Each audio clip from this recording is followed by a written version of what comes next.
Hai guys, kembali lagi ke saya, Brian. Saya Erwin.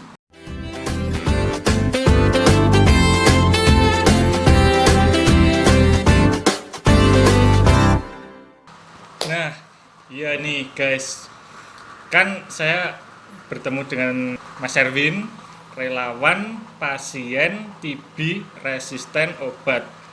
Nah, itu relawan itu seperti apa sih Mas? Oh, relawan itu kalau orang berpikirnya kalau relawan itu adalah apa namanya ya, menolong orang lain yang membutuhkan pertolongan tanpa pamrih atau tanpa bayaran. Jadi di sini juga kita sebenarnya relawan juga ya statusnya relawan di mana kita mendampingi para pasien TB resisten obat yang ada di DIY. Status kita relawan, tapi relawannya kita ya nggak dibayar juga sih mas, karena kita memang di sini sukarela aja seperti itu. Oh iya, Iya. pendampingan seorang relawan untuk pasien TB itu melingkupi daerah mana aja sih Mas? Oh ya, kebetulan kita itu punya pasien supporter, pasien supporter khusus TB resisten obat. Kita itu melakukan pendampingan mencakupi semua wilayah kabupaten dan kota di seluruh DIY. Jadi kita ada 4 kabupaten dan 1 kota. Iya, jadi kebetulan kan pasien TB resisten obat yang ada di DIY itu kan tersebar ya Mas. Jadi ada di semua wilayah kabupaten kota tersebar, terus itu kemudian kita itu sebagai relawan pasien supporter memiliki dampingan pasien dan kita disebar di seluruh wilayah kabupaten kota di DIY seperti itu. Jadi ada yang melakukan pendampingan di Kabupaten Sleman, ada yang melakukan pendampingan di Kabupaten Kulon Progo, terus dibantu maupun di kota seperti itu. Jadi kita semua relawan itu tuh punya dampingan di seluruh wilayah kabupaten kota di DIY seperti itu. Nah, ini ada yang menarik lagi nih guys. Gimana? Dengar-dengar relawan pasien TB ini juga menjadi wali untuk pasien TB. Itu gimana sih? Oh, kalau wali, kebetulan kan dari beberapa pasien TB resisten itu eh, benar-benar membutuhkan seorang wali untuk didampingi selama kontrol di rumah sakit. Soalnya kan kalau kontrol bulanan itu mulai dari pagi sampai sore karena prosedurnya memang seperti itu.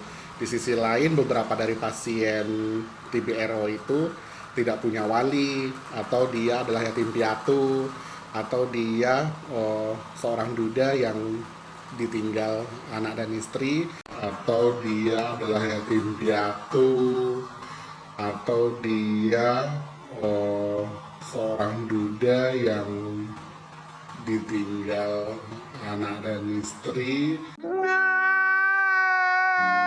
karena seorang pasien TBRO itu sendiri tidak diperkenankan untuk mendaftar dan berobat sendiri, jadi harus diwakilkan seperti itu. Jadi pasien itu kontrol ke rumah sakit itu wajib ada walinya. Iya wajib, benar benar sekali wajib. Jadi sebenarnya apa harus wajib keluarga? Ya sebenarnya harus wajib. Kalau dipikir-pikir, bukan dipikir-pikir ya, prosedurnya memang sebenarnya lebih baik itu adalah keluarga, karena kalau ada jadi apa-apa sewaktu kontrol, yang boleh memutuskan itu kan adalah keluarga. Misalkan ada tambahan obat atau butuh butuh rawat inap seperti itu, sebenarnya kan yang diperlukan itu adalah persetujuan wali. Jadi diperkenankan sekali untuk wali dari keluarga itu yang menemani pada saat kontrol. Cuman ya memang ada beberapa kelonggaran dari pihak rumah sakit seperti yang saya sudah jelaskan tadi loh Mas.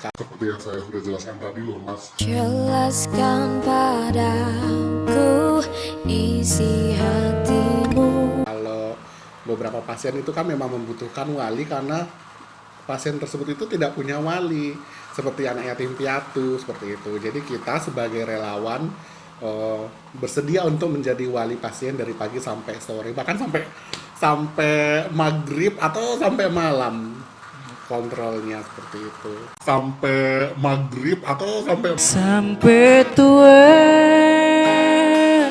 pera bakal tacuno. Gitu ya. Ya Iya. dari pagi sampai sore nih guys, kadang sampai malam. Menarik banget kan, menyisakan waktu banyak banget. Nah kalau kontrol itu ngapain aja, dan pasien supporternya itu di sana gimana? Oke, saya jelasin alurnya ya Mas. Jadi khusus TB resisten obat itu kontrolnya itu hanya di satu rumah sakit, yaitu di RSUP Dr. Sarjito.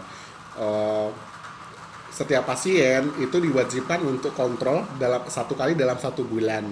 Jika memang pasien tersebut tidak memiliki banyak keluhan, tapi kalau pasien ternyata dalam 1 bulan itu memiliki banyak keluhan efek samping obat, maka pasien tersebut diperkenankan untuk kontrol kembali ke rumah sakit lebih dari 1 kali dalam sebulan.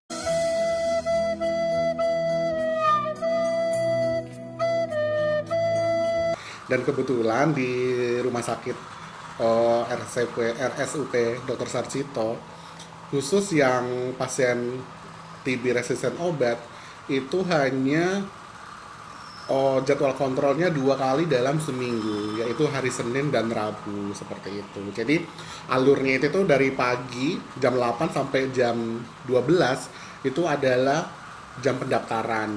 Jadi kenapa ditutup jam 12 itu karena mempertimbangkan pasien yang jauh rumahnya dari rumah sakit, seperti dari Gunung Kidul, dari Kulon Progo, atau Bantul yang daerah pantai.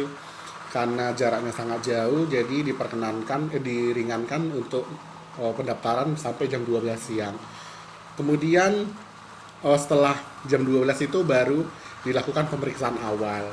Pemeriksaan awal itu tuh meliputi seperti pengecekan dasar ya, kayak pemeriksaan tensi, terus pengambilan sampel darah, terus pengantaran daha dari si pasien yang mau diantarkan ke lab, kemudian periksa berat badan untuk melihat perkembangan si pasien dari bulan sebelumnya ke bulan berikutnya.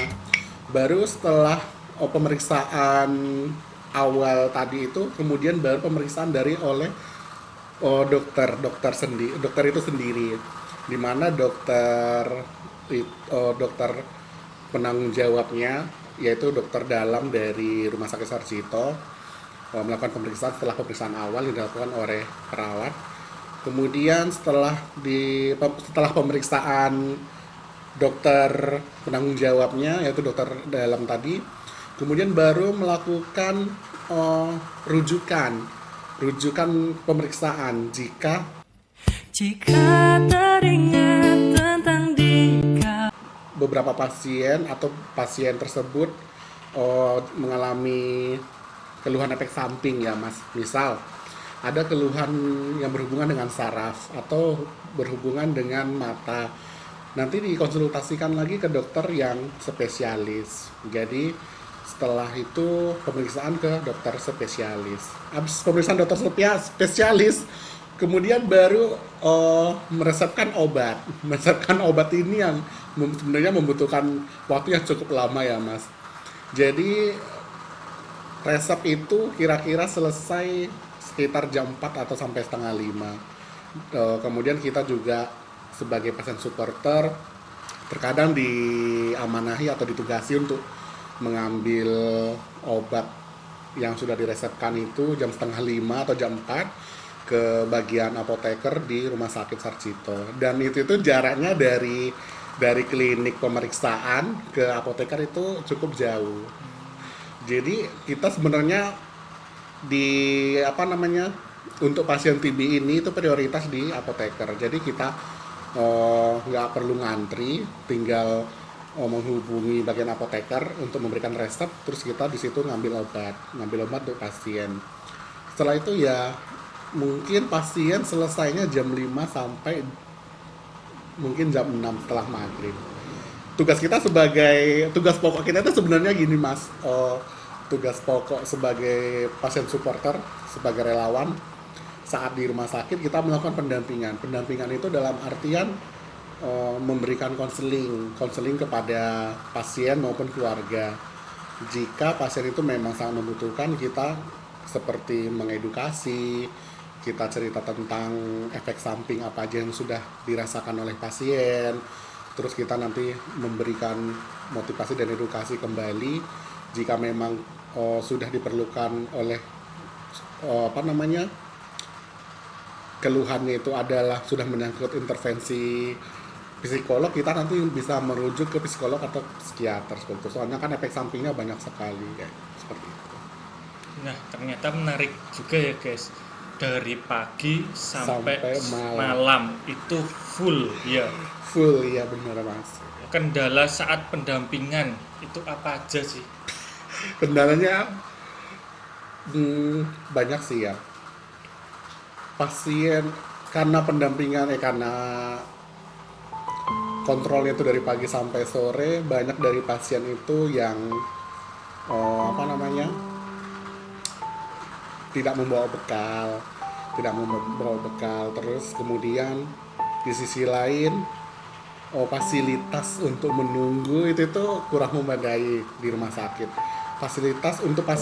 Kalau fasilitas untuk pasien sendiri itu sudah sangat memadai, sudah sangat mencukupi dan menurut kita itu sangat nyaman ya. Tapi untuk bagi para pasien supporter atau keluarga yang mewalikan itu gimana ya, sepertinya kurang memadai fasilitasnya. Jadi bisa dibilang fasilitasnya sangat minim.